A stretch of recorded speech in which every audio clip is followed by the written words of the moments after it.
তারা হয়তো এই হাদিস জানে না, আল্লাহ পাক ওদের কানের মধ্যে আমার এই হাদিসটা যেন পৌঁছে দেন, আমিন। নবী সাল্লাল্লাহু আলাইহি ওয়াসাল্লাম বলেছেন, আমি মেরাজের রাতে যখন গিয়েছি তখন এক শ্রেণীর মানুষকে দেখেছি, ওদেরকে শাস্তি দেয়া হচ্ছে। কি শাস্তি? জাহান্নামীদের রক্ত এবং পুঁজ ওদেরকে খেতে দেয়া হচ্ছে। জিবরাইল আলাইহিস সালামকে জিজ্ঞাসা করা হলো যে এরা কারা? তিনি বললেন, এরা আপনার উম্মতের সেই সব ব্যক্তি যারা মাদকদ্রব্য সেবন করত।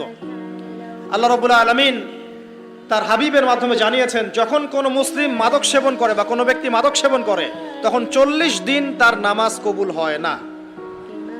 এরপর যদি সে তওবা করে তাহলে আল্লাহ পাক তার তওবা কবুল করবেন ইনশাআল্লাহ।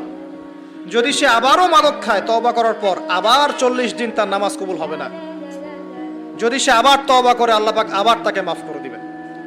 যদি সে আবারও মাদক খায় আবার 40 দিন তার নামাজ কবুল হবে না। তারপর যদি আবার তওবা করে আবার আল্লাহ তাকে মাফ করে দিবেন।